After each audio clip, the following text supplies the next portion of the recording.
I tend to typically hire people, and we talked about this, for capability for another reason, right? If you're hiring really high potential people, they want progression in life. They want to learn. If you hire somebody who's done that already for 5 years in their life and you give them the same role, after a year, they're like, I'm bored. What should I do? I've done this now. I think somebody who's not done that is more hungry. They want to learn more. They see more progression ahead of them, and they keep doing a much better job at it because they just want to learn. I think typically, that keeps them excited.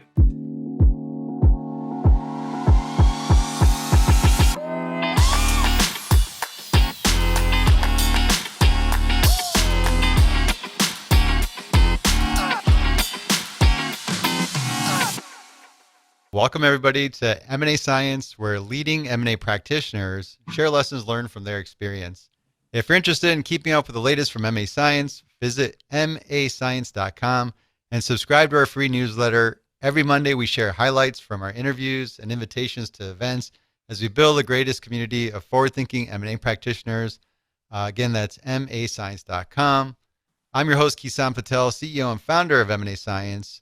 Joining me today is Saurabh Tejwani, Vice President of Corporate Development and Business Operations at GoPuff. GoPuff is a consumer goods and food delivery company headquartered in Philly that was last valued at $15 billion. Today, we're going to talk about how to scale your corporate development function. Saurabh, how's it going? Going great. So the one thing that really caught my interest and why we prompted you to do this interview was your background. It wasn't the super traditional M&A background, but you went to IIT, got your bachelor's in chemical engineering.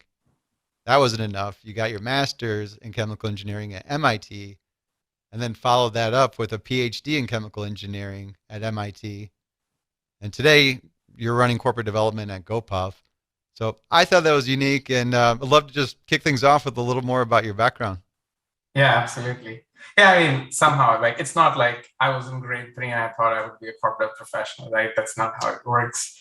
It was over a period of time that you take certain decisions in your life and you like certain things and you end up where you end up. So I'll give you a quick preview. So, wrapping up undergrad, I always wanted to be an executive in the chemical industry. That's what my background was. So I thought, well, it may make sense to get an advanced degree because you need to know a lot of technicalities and then maybe do consulting after that, right? So that was a path I chose. MIT was a great setting, really loved it, did all my chemical engineering classes, but business school classes at the same time, so I can get better with finance and things like that. And then started doing consulting. So I was with A.T. Kearney for about 5-6 years. Things were going well, but was really enjoying what I was doing. I wasn't really looking to leave, but all of a sudden, an opportunity with Uber showed up. One of my very close friends back from MIT was working at Uber. He said, it's a great place. It's still early days, but, an amazing place to join if you're interested. I talked to my then boss who said, what do you know about M&A? And look, as a consultant, you do due diligence and you do integration work, but you don't really do hardcore deal execution. So I didn't really know much, but he used to hire for potential and more about your intellectual strength more than anything else. So we interviewed, he really liked me, and that rest is history. So now I've been Corp Dev, been Corp Dev for about 7-8 years now, and I love it. So I found my destiny over a period of time. That's how it works. It's really interesting. He basically hired because you're smart. And that's a good hire. I mean, that's a good principle for most part. If you think somebody's really good and they're a good cultural fit, the rest of the stuff can be figured out. Most of the stuff we do is not rocket science. It can be learned pretty easily over a couple of years. And if you have the right temperament, I would hire. So we'll get into more detail, but I always hire for potential than the current skill set. We can both agree on that from the start. Now, how does your background, how it relates to current M&A role, has it in any way helped you be a better M&A practitioner? I think it absolutely does. So look, different M&A groups and different M&A functions will operate fairly differently, right? I have been mostly in consumer tech. And if you think about consumer tech, when you're doing M&A for these early, stage company, I would say growth stage companies, there's a lot of unknowns. So you're solving many complex problems, not knowing what that future entails. It's not the traditional banker model that I'll build NPV for successive years, and we know exactly what's going to be, and it may vary by a couple percentage points. We're doing a lot of game theory here, right? When I was at Uber and we were looking at, should we divest China? Should we acquire Middle East? And these were several billion-dollar transactions. You have to think from a game theory perspective and figure out what are the possible outcomes. So something that you learn in PhD is, with very limited information, how can you solve pretty complex problems? The same thing applies here. And with that, you make information with very limited information, the best of the abilities that you can put to it, and analyze and pick what makes work. So I think some of the same problem solving principles apply. Now, it's not all the specifics that you learn, but a lot of problem solving skills that you learned. All right. Some different approaches or thinking around problem solving. Yeah, for sure. The last role you had, they didn't have a corporate development function at all. So it seems like part of your journey is working in still an emerging corporate development function, but then even being involved at the early part of standing it up. Yeah, so I think when I was at Oyo, there wasn't really much of a corp dev function. I joined and we built a team of 7 or 8 over a period of, I would say, like 2 or 3 months. And I think it's hard to scale a function brand new, because when you're starting it up, you're getting ramped yourself while you build out that function. And again, I think we talked about this, hired people based on the potential. So started hiring a couple of people quickly. Actually, I hired my first person on the team without actually joining the company. It was through my past network. I knew somebody was really good, and I thought they would be a great fit. Just happened that they were starting to look for a job. So I said, why don't we get ramped together? So I made my first hire that way. And then slowly, again, built based on people who I thought were strong. And then the main thing about Corp Dev in an early stage company is you'll get to see a lot of different work, right? So typically Corp Dev in a growth stage company will do fundraising, they will do M&A, they will do business deals that may require help, they will do corporate strategy. So you need somebody who can plug in on what the need is. It's not necessarily just doing the M&A execution piece, it's everything from end to end. And hence you want to hire people who are really good and can take different roles as per need basis, right? So that was, again, the philosophy of hiring a team who can actually step into that. The second thing is you want people who have complementary skill sets, right? So if you hire people who have very similar skill sets, it's going to be a problem, right? If somebody's really good at strategy, but not so much in number crunching, that's going to be a problem, right? So you want to hire people who have complementary skill set and can overall elevate the quality of the team. That's some key things I'm hearing. It's almost some of the things I look for, right? The capability to figure out the next steps, thinking about problem solving, being able to execute independently. But I noticed in this industry, it seems to be an emphasis on the technical skills versus the people skills, and two very different things. And as you know, especially when you're executing on these plans. Is there a certain thing where you'd look at, all right, this person's got a lot of that more on the technical side and he can develop the people side, or vice versa? Is there one that you would seek out versus the other? Yeah, no, that's a very important question, right? Technical skills are still very important. And I think what I try to look for is, if that person is in a more junior role, like associate manager role, it's okay not to have some of those technical skills. And they'll have some of it, right? If they were previous banker consultant, they'll have some of it. But I'm here to help and I can coach them on that, right? So I think that part is there. If I believe I'm going to hire for a director or senior director role, I tend to be a little bit more biased there to having those skills. Again, it depends on the bandwidth I'm going to have to support, but I can't support everything, right? It's going to take too much bandwidth. So I think that's how I think about skills. Like, they're more needed for a slightly more senior role. The other thing is, some of those skill sets that I talked about are generic, but some of them are very specific, right? Negotiation skills. Some people have those innate and some people don't. And one can coach as much as possible, but it takes a long time to acquire some of those skills. So then you have to decide, am I going to put these people in a front-facing role, or they're more in more analysis and strategy role? So that is also an important distinguishment that you need to have. I do believe that a lot of those things are coachable, just takes a little bit more time in some situation, right? That's a good way to look at it. It's really getting the right fit overall. right? And look, when I started, this was 2015. I didn't really know what reps and warranties were. I had no idea, right? But like you do a few of those, and you have to be curious, right? As long as you ask those questions, you will get there. It's not that complicated. You can get there with time.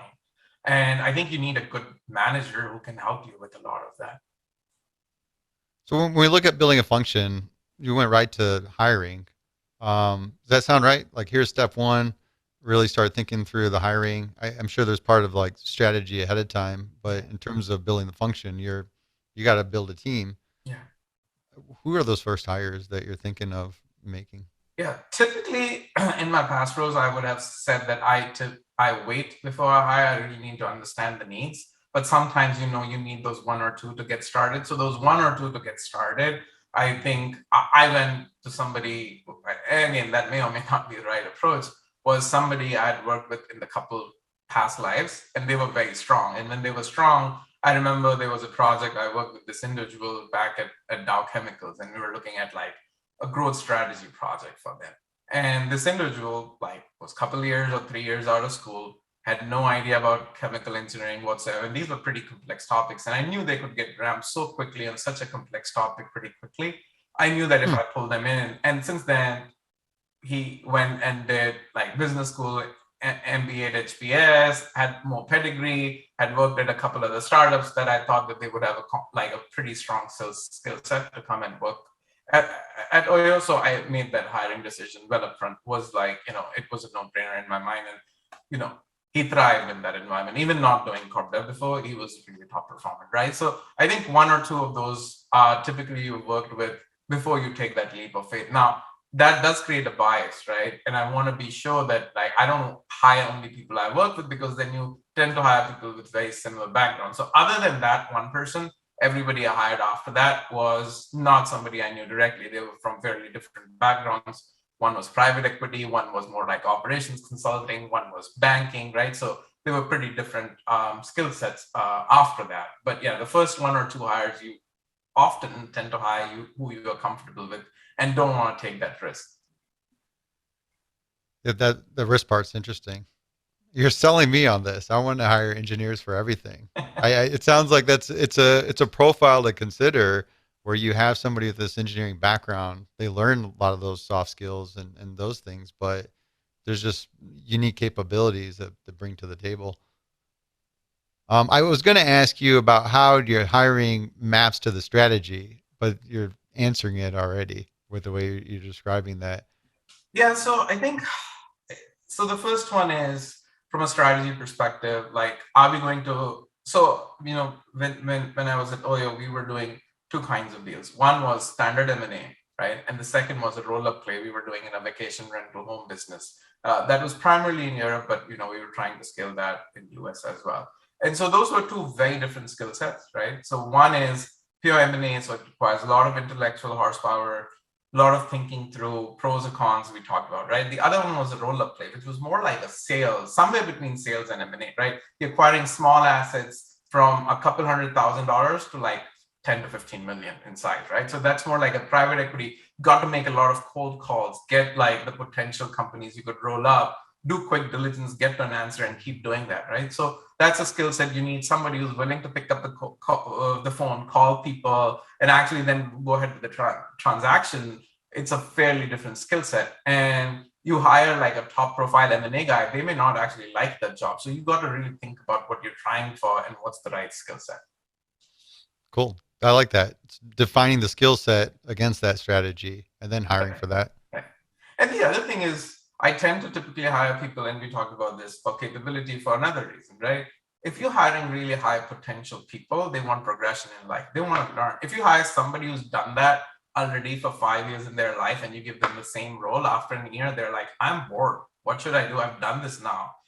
I think somebody who's not done that is more hungry. They want to Mhm. learn more. They see more progression ahead of them, and they keep doing a much better job at it because they just want to learn. And I think typically, that keeps them excited. And then even when somebody joins, especially at junior ranks, the idea is to take them through the journey. When you start, you're going to do more strategy and analysis. Okay, you've done that.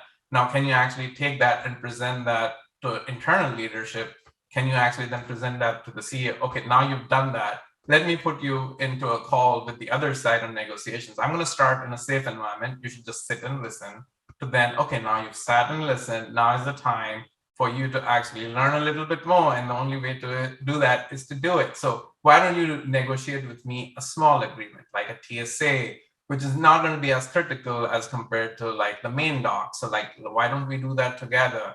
Right. And then once you do that, you're like, okay, now I can have you negotiate a more bigger document. I'm going to start safe again, start with a smaller deal that's going to be less of a risk as compared to a mega deal, right? So I think you have to give them a little bit of work so that they keep learning and improving till they can do your job essentially, right? I mean, that should be the progression.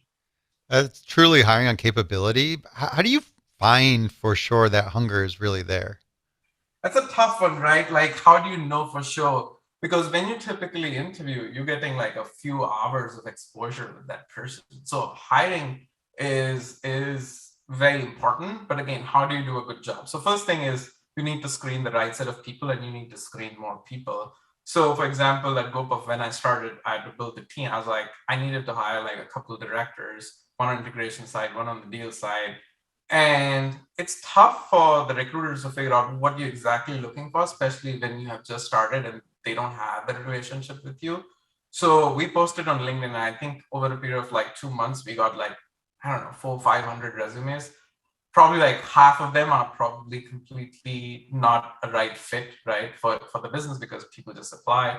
The other 200 to 300, I went through the entire 500 resumes. I was like, I cannot outsource the task of hiring. I just think you have to do that yourself. So I went through the full 200. Then I said, okay, I don't need to call all of them. The first call the recruiter can do to at least like get a rough sense of idea. So maybe the recruiter called like 30, 40 odd people, out of which we said, okay, these 20 will make sense. We're going to interview. So I did all the 20 first screens myself.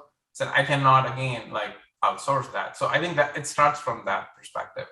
After that, like the main thing is how do you make sure that these are the right set of people? First is their background, right? Like, have they actually shown good progression in their life, right? Have they actually gone to good schools? And it's fine if you haven't gone to good schools. Have you actually worked at good places where you actually learned and progressed through, right? If you see a pattern that they have progressed, they have been promoted, you at least see that pattern, right? So I think that's definitely there. So you need to have certain spike on the resume. That is important. Again, that's not enough, but I think that's at least important to see. At least you have some spike on the resume. After you see that, I typically believe that a case study is pretty important in a hiring process. So we do it two ways. One is even screen myself, I would do a small case study. It's just how people can think on their feet. Like it's not a complicated problem. Like trying to think how they will solve an ambiguous problem. Like how would they think about it? And there are no right or wrong answers, but the thought process is important. And then if they have cleared the screens with the full team, we would give them like a full, pretty detailed case study. Again, that shows a few things, right? One is, can they think through when they get enough time? It's unfair sometimes to give 15 minutes and expect great answers. But if you give like 4 or 5 days, somebody should be able to think through, right?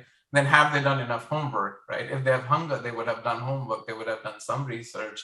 They would have put their best foot forward because typically, that's a place where you should put your best foot forward, right? This is an interview. You should be hungry for the job at least. And then you see what output they produce from that. Again, there are no right or wrong answers, and you won't have inside information if you're interviewing, but at least you give it enough thought from that process, right? So this is all a hard set of skills, right? After that is the soft set of skills, right? Like that will be done through some interviews, and that's why I try to have a fairly diverse interview panel, like somebody from my team, somebody from the partner functions, like say finance or legal or otherwise, right? So we will think through some of those partner functions and having diverse skill sets to interview this person. And that's how you make a decision. It's still not going to be perfect, but that's what you do. I like how it's mixed. There's an objective with the case studies, then you do the culture fit with the in-person or the people interviews. I like that you run a really comprehensive process. You have a really strong funnel there. You're not just, here's my best out of three. You're getting a big pool of candidate and very much being diligent through that process. On those case studies, because when I hire, I'm really looking at the follow-up emails. Yeah. That's all I look. It just tells me so much. how well you paid attention, how well, what's your communication style. And then that's the only thing I remember, taking 15, 20 calls a day. So if you don't get that, it's a blur. I forget about it. But with yours is you have the case studies. There's two of them. Can you give me a little bit about like how big of, because it sounds like that can give you that sense of if this person's really hungry, Right. that they're going through this process and they're taking it serious, but they're really doing the work along the way. Yeah, the case studies, we try to keep it in a way that it has some creative element, some problem solving element, and some numerical element. That's how we think about it, because that's what the job entails, Can right? you give me an example of one? Sure. So I will just make this one up, right? So suppose we were GoPuff, right? We are a quick commerce company. So I would say, and let's say we've done some international M&A in the past, right? So a problem study could be like, hey, we're thinking of it, and these are full hypothetical, right? These are not actual problems we're solving for, but like we want to get a most like a representative thing. So we'd be like, we're expanding internationally. How would you think about prioritizing international markets? What would be a valuation framework you would use? What could be some interesting targets? Walk us through an example of what it looks like to value such a company, right? So that could be example. If it's an integration, we could say, hey, we acquired Belmo in California. How would you think about the integration framework for that? What would be the key KPIs you would track?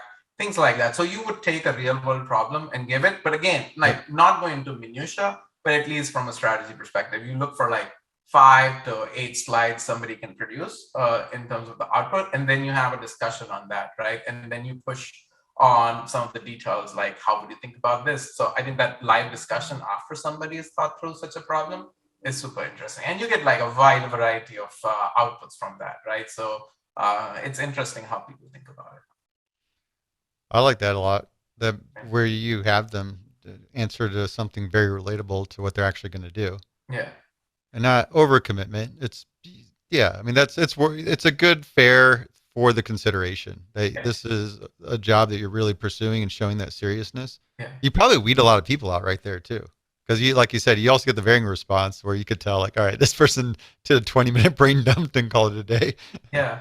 And look, I'm not expecting that these people will spend like 40 hours on this, but my expectation is folks spend 5 to 10 hours on this. And look, this is not in the first, it's not a screening exercise. This is something that will help us get to the right person. And I think I think it's important for both people, for us to learn about how somebody thinks, but also for that person to understand what kind of problems we'll be solving for, right? And so personally, like I've interviewed in my life where I've gotten these problems, and you see, it's actually pretty interesting. At least personally, I thought it was a great way for me to learn about the company, right? So, like, I'm just gonna make this up, right? Let's say this company was in industry I had no idea about. Let's just say insurance or something, right? And at this point, I don't know anything about insurance, so that makes me read up on this stuff. I learn about a sector, and again, some people are more intellectually curious than others. For me, it's learning something new is interesting. So I learn about an industry. I may read about an S1 about a competitor, right? I may read an S1 about the company itself. It's a public company. It helps you. Yeah, I may read like the annual reports for the company. It gives you a lot of interesting information. So I think it helps you decide, oh, is this something that I really find interesting, or this is like something I don't like, I have no interest in? You better do that before you do the job. So I think it's best for both sides to learn through the process. You're getting a good example of what a deliverable would look like, and then also how they present, communicate around it. This is Yeah, the I mean, again, it depends. And like every job is different. And this is for Corp Dev, it may or may not apply. But I do believe that industry is changing in the direction of case studies. More often than not, we see people focus on case studies for Corp Dev, especially, right? So we do see that quite a bit. would you differentiate between case study and building a business case? It can be a part of it. Typically, business case is a layer deeper. And if you feel like that should be the case to be done for a specific skill set. So, for example, if you're going to hire an analyst who's going to be building a lot of financial models, we may actually give a Excel exercise, right? So it may not be a presentation; it may be an Excel exercise. Sometimes with data that we may provide. I was talking to an individual who was going to join the company. a company as a CFO of a very late stage company. And he told me, and this person had been CFO at a public company before, and he actually got an exercise to build a three-statement model, right? I mean, as a CFO, I think he had to build a three-statement model. So if you think about that, like there are people who really value these skill sets and want to hire the right set, especially the more senior the person is. And this becomes important. Even I remember when Dara interviewed for the Uber job, he had to do a case study, right? So like that's like it's a thing. Okay, I like it. What about when it's time to grow? How do you know when it's time to hire more people? So my philosophy for hiring is that you hire enough people that they're pushed, but they're not bored, right? But they're not pushed so hard that they feel like they are burnt out. So it's a very tricky balance. And another thing which is different for Corp Dev is the workload is a little spiky, right? Because the day-to-day role can change a lot depending on the transaction that's going. So if you hire too many people, they're going to be bored in the low times. However, if you hire too few people, the max becomes too difficult. So it's pretty difficult to really get your staffing model right. But I tend to staff a little bit leaner. So they're pushed, but they don't have to burn the midnight all the time. And that means that when really the spike comes, you have to push back and say, we can't do this, or you ask a partner function for resource. It used to happen when we were Uber. There was a time right before IPO, the workload was like insane. There was like no sleeping. Remember, we was working on the Kareem transaction right before the IPO. It was a few more months. And there was another transaction overseas that I can't comment about, also in a different time zone while we were working on the IPO. So it was pretty crazy. Then we would say, hey, finance, can you lend us like a resource or two during this time period so we can actually do that? So you need to do that sometimes. But in the end, try to hire lean, hire really good people, and then just work through that. That's the philosophy. I like how you're making these bets you mentioned earlier on potential hires. Yeah. How do you develop those hires? Do you have a formal mentorship program? How do you work with them? Yeah, I think have to be it's learning on the job for most part, right? And so you have to be more hands-on to begin with, to get started, right? The biggest mistake the managers make, which I'm sure I also make sometimes, is not giving the junior folks enough context, right? The context is super important that they can actually make the right decisions themselves. So give more context, more help up front, right? And give more guidance, ask them to ask more questions. Some of it was a little easier back in the pre-COVID days when you were just sitting next to each other and you can turn around the chair and do it. It's a little harder in a remote environment. I think Slack does a good enough job for practical purposes, but still, like, how do junior folks feel comfortable that they can actually ask those questions? And especially somebody who's like one or two levels down, right? Not your direct report. How do you make sure? So I think trying to have more stand-up meetings once or twice a week, give more context, and then like supervise their deliverables more early on. I think it's super important. And then I think you can typically see there are certain skill sets they're pretty good at, so you can like back off and not be the person who's breathing down the neck and let them have their own freedom. But there are certain places where they need more help, being more proactive about that. It's not easy. I think being a people manager, you have to like really balance your time well, that you're not like spending way too much of your time in the weeds, because otherwise you'll not really be able to execute at your level. But also at the same time, if you don't do some of that and it leads to errors down the lane that should not have been there, then it backfires, right? So that trust comes with time. So I think till you get that trust, it takes a little bit of hand holding and close working. And once you have the trust, like it takes off. That's why hiring the right set of person is like super, super important. Once you have a good team, it makes everybody's life easier. And if you have hired the wrong person, it's a problem, right? Like, because they struggle, you struggle, like it is not fun for either of the sides. So it's a tough one. So make sure you hire the right people and provide a good communication framework once you do. Um, Absolutely. what about this thing called M&A integration? How do you think about that, hiring for it? What does that look like? Yeah, I'm sure if Corp Dev professionals are listening to this podcast, they'll realize integration is a pretty thankless job often, right? Because once the deal is done, the excitement's gone, and there are people who are stuck with the integration work, and they're like, oh, but we don't really have any resources to do this. Oh, we didn't really realize this in diligence. This needs to be done. Or by the way, the direction has changed, so we have to redo this completely different, and then you have gone down a certain path. Integration is hard. It's very hard, and most of the value of the deal is realized if you do the integration right. So so back in the day, when we started at Uber, it was a small team. So the same person was responsible for the deal, and then was responsible to go through and through with the integration work as well. That got a lot of continuity and made sure that people were, thinking it through all the way to the end, right? So that model worked well. That works well in smaller corp dev teams, but when corp dev teams are large and you're doing mega deals all the time, you need a dedicated integration function, right? So I think that part becomes very important. So first of all, I think integration has to be thought right at the time of the deal execution itself. It can't be an afterthought. And that's a mistake you will see being made time and again. We'll figure it out. Some of the things you will figure it out. But I think the high level core principles, the high level plan, the resourcing has to be figured out up front, right? So you do that before you sign the deal because there is no walking away from the deal for Well, most yeah. part. What is your definition of beginning execution? Because it sounds like it's before LOI. I think it's somewhere between LOI and definitive docs, right? At LOI, you can have like a high level conversation on what it would make from a leader, right? So, for example, you could go talk to the CTO and say, we're going to sign this LOI. This is the implications we'll have. Are we okay, right? Doing this kind of a thing. A lot of the details will be fleshed out between LOI. But is there a broader thinking of like a go to market and something, at least a strategy there beforehand? And Yeah, I think a lot of the LOI is driven by the deal math, right? And the strategic fit.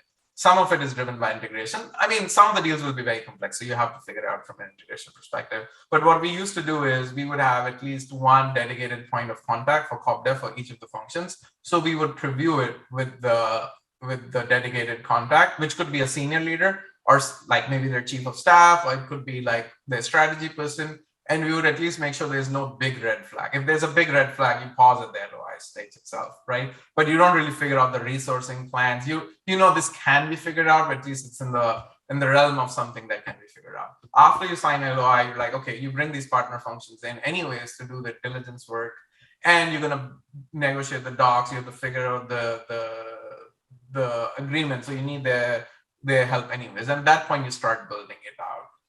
You don't figure out who exactly will work on this, but okay, we need probably like 5 engineers to do this, right? So you figure that level of detail out between LOI and definitive docs. Now, the question often is like, have you figured out every detail? No, you're not going to figure out every detail, but you should figure out most of the necessary details that there's no big surprise. who's involved in doing that? It's do you also have those folks doing diligence also planning on it, the integration? Typically, we try to keep it that way because first of all, as you know, when you do M&A, you can only bring so many people or another 10, right? It's complicated. At LOI stage, it's even fewer. Even in the definitive stage, you keep expanding the 10 slowly, right? And you always want to keep it smaller, especially if it's a sensitive deal. Some deals are definitely way more sensitive than others, right? A divestiture is definitely way more sensitive than an acquisition. So you have to think through all the implications of that, right?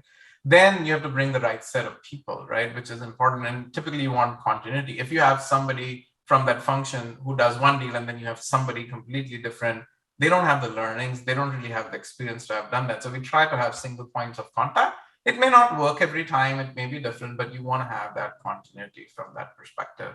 And the third thing is like, do they have the right balance of business and that skill set, right? Because you may be, a great engineer, but like you need to have a little bit of business perspective, right, to do that. And also, we may have to have you negotiate some of the things with the other side, especially when you're trying to figure out a TSA or like that. Can I actually put you in on a call and have that discussion as well? So you need the right set of people for those set of discussions, right? So I think, you figure it out over a period of time who are the right stakeholders for a certain deal.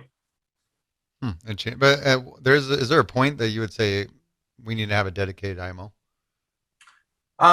So it depends on the stage of the company, right? But like, yes, for deals that are large, like we acquired Kareem for $3 billion when I was at Uber, very large deal, thousands of people involved. Yeah, you'll need a dedicated IMO for that. And that like, that is a full-time job for many people at that point of time, right? But like if you're doing a few small deals here or there, you may not need a dedicated IMO. You may need still an integration person, but you don't need every partner function to have dedicated people. There's certain functions that you may still need, like in HR, right? Like you definitely need somebody that's very heavy work, but not for every function. Sounds like you're primarily repurposing internal people to execute on these integration activities as opposed I to mean, for external. most part, you do. You can use consultants once in a while, right? It's helpful if you don't really have the legs to do it, and if you need additional resources. But a lot of folks who are internally have the context and have understand the business, know the people internally. So if you have the right skill set internally, it's definitely more efficient, right? But it's not one size fits all. You're going to deal with a mega project, you need like tens of integration people. You may not be able to hire them or may not have the right skill set internally. And then you can use external help if necessary, right? Teach me how you hunt deals. I think for us, it's always been you can only do few deals, right? And if those are the deals that we're going to do, they have to be the most impactful. And those are the deals that probably do not come via inbounds for most part. Those are the deals that you actually thought had reached out. So most of the deals that I'm proud of that we have done in my life were the ones that we source ourselves. We thought that through, we approached the other side and the transaction went through and it was successful, right? So large part of it is driven by internal strategy. Like, what should we do? Should we consolidate in this market? Should we actually divest in this market? Or this is a skill set we don't have. We need these capabilities. We should acquire that, right? Or this is an adjacent business that has huge synergies for us, so we should acquire it, right? So I think best deals come through that. So that's the first one, right? And the second Sounds one, like sounds like proprietary deals tend to be more aligned with your strategy since right, you've right. built it around it. Right. And also, you probably, if you've done that strategy, you've probably reviewed that strategy with the board at some point of time. The board is supportive, right? Because in the end, you have to make sure that the deal makes sense. And especially if it's large, if you bring something completely out of left field for the senior manager or the board, they'll be like, what? This doesn't really make any sense. Why are we doing that, right? So I think if there is a strategy that's aligned with the business and they've seen that and they know these are the targets we're looking at, you can also get their feedback early in the process. It's helpful, right? So that's that. The second thing is, of course, there is no one hand clapping. The other side has to be interested. So of course, you want to acquire a few companies, but it may not make sense because the other person or the party may not be interested in selling. So they may sell, but the price wouldn't make any sense. So it takes a while to develop that. So you stay engaged with those sides, and when the time comes, you actually do the transaction. There were many transactions where we had the first conversation and it still took 2 or 3 years to do the transaction because it took a year or two for both sides to figure out if this is really the right deal for both sides, right? So I think that's that.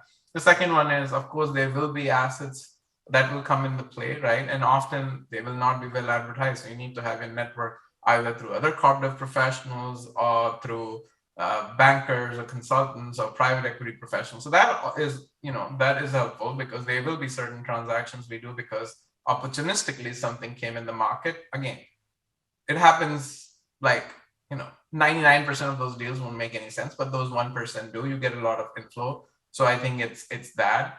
And the third set of deals will come through your internal network, right? So you may be looking for a certain specific asset on the engineering side, and they may be, a CTO or a VP of engineering who comes to you, or even an engineer is like, oh, certain company's pretty good. I've heard they're about to run out of cash, or I've heard they're about to raise capital. It may make sense to engage with the other side, right? So that is also another helpful channel because you get an internal deal champion who actually thinks that deal is valuable. Again, you still have to do diligence, and you have to make sure there are no vested interests. I think Corp Dev in the end and we can get into more detail, is the function that seeks truth, right? It may be really that this person wants to do the deal, but is it really the right thing for the business? It's super important. So then we figure out if it makes sense or not. But those are all the channels that you may want to look at. Again, that means that the deal flow is pretty large. A typical corp dev will look at hundreds of deals in a year. Some will be killed like after 1 hour of analysis and research. Some will get killed after a week, and some will get killed after a month, and some will get killed after a year. So, you have to decide where you're going to put the energy because you want to keep the team lean. If you want to go deep into every potential transaction, then you need like 100% team. It doesn't make any sense. It's not cost effective. So I think really killing the deal at the right stage makes the most sense. What are some PhD engineering hacks for managing the pipeline, prioritization? Do you have a complex scoring formula? What does that look like? So it depends. When we're doing a large landscaping work, you may need some scoring formulas, right? But in the end, there's a lot of judgment call with these deals. So we keep a track of these deals because you don't want to forget like 2 years later if you talk to them. So we keep an internal tracker for some of that stuff, right? But then you have to hold a lot of information in your head. I mean, that's what it takes, right? You need to have good recollection, good memory, and you need to have recalled the conversation you had a long time ago. So I think taking down notes, and we typically would circulate the internal notes internally. That's helpful to have. That's one thing I've always struggled with. This is just a more personal thing.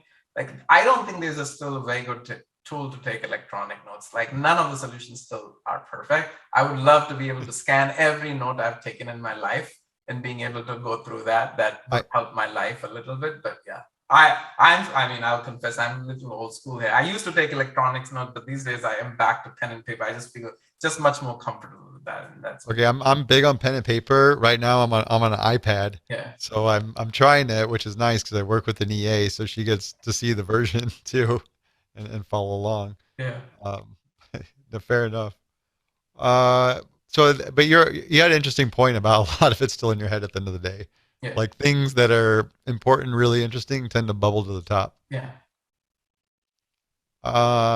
Any other things around pipeline in terms of just things to think through? Because we talked through the strategy. Here's your sources. You get them into some uh, record to manage Yeah. and how you One last organize. thing is like there are a lot of times when you have a conversation and you don't think that's the right fit at the moment. Like how do you actually keep that pipeline active for an extended period of time, right? Because I'm just saying, let's say this company was a great engineering company, has talent, but not the perfect fit for you, right?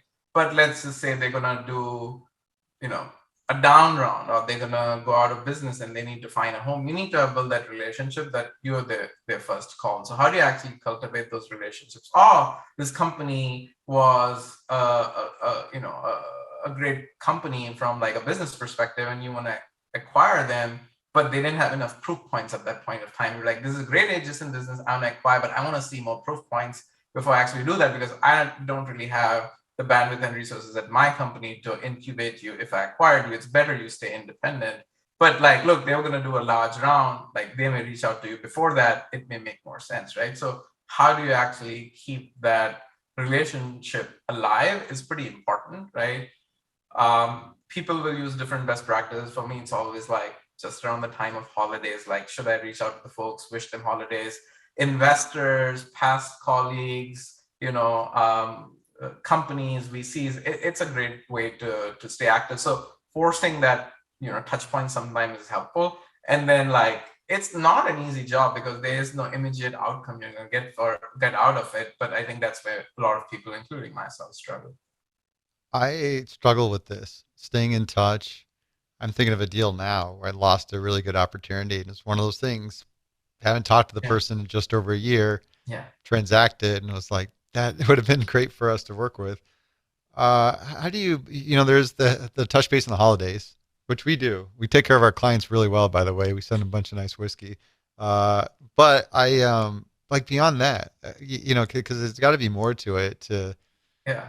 be methodical about staying in touch with people. So I have a interesting way to do it. So I read a lot. I like reading, right? And I read stuff, and somehow I will read something that is very relevant to the person we talk to, or we had discussed, and I'll always send them a link. Oh, I read this, super interesting, or something that always sparks a conversation, and then you do that. So for me, it's always like reading something and connecting the dot with somebody I talk to. And look, I actually like that myself. It is not related to work. It could be a personal thing with my friend who I talk to, or a company. I always like read things and connect the dots, and that's super interesting. For example, I was working, I had a friend, we had talked about is in furniture rental business, right? And I would read an article, oh, the shipping rates from Asia are becoming like 10 times. This was like almost a year ago when that started to happen. I was like, oh, are you seeing this? I mean, this is crazy how difficult that has become. Or, oh, the tanker is stuck in the Suez Canal, whatever that situation may be, and then connecting and reaching out to the right people.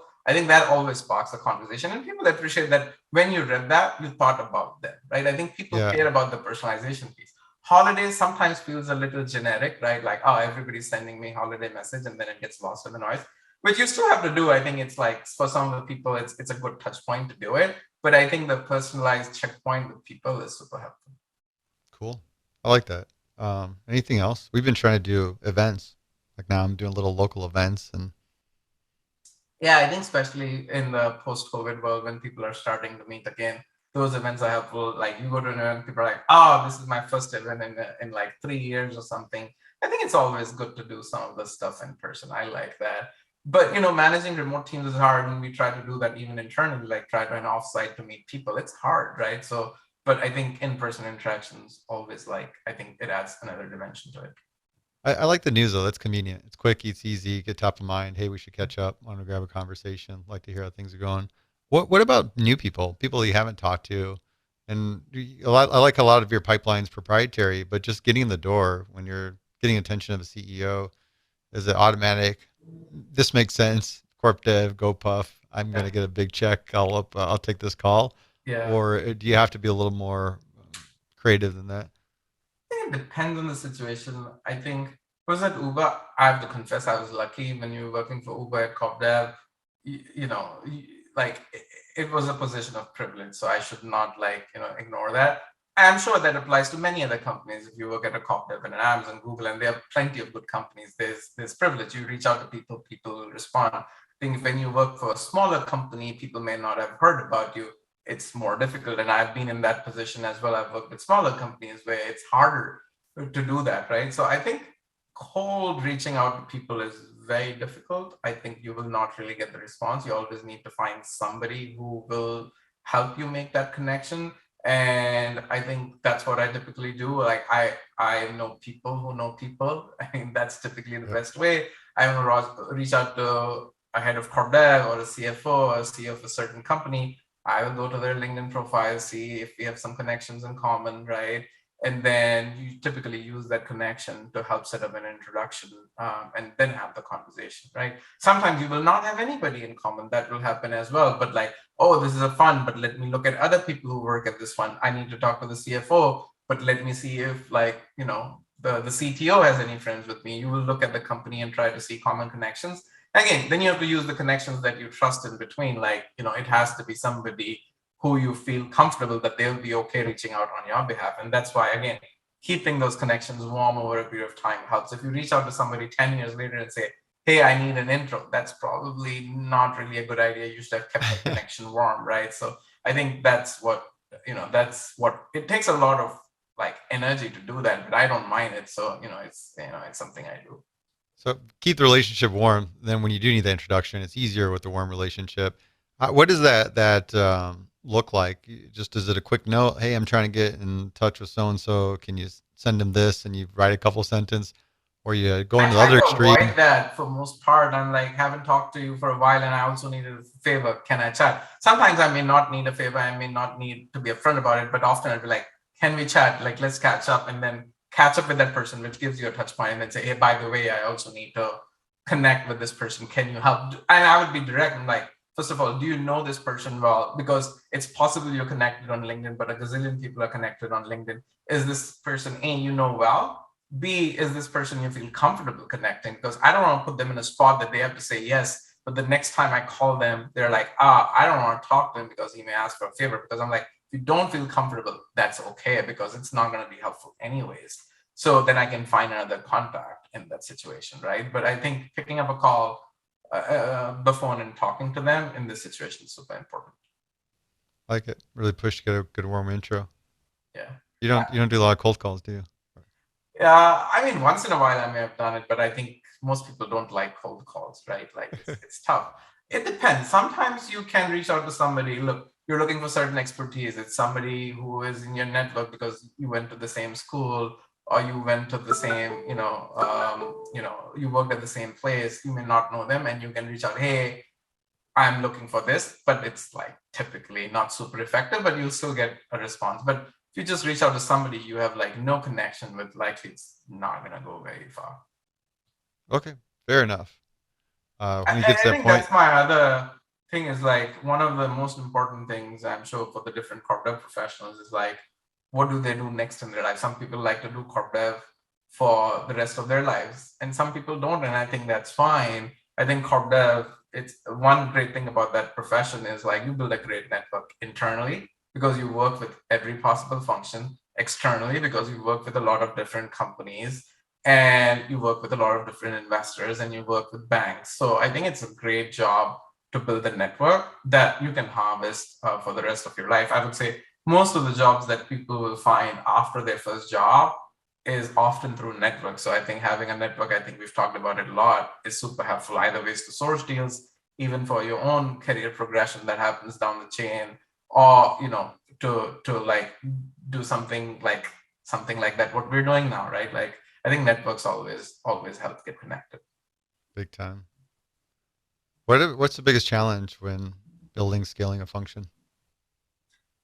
I think the first one is like not knowing what you're hiring for sometimes, right? Because the objectives of a function change.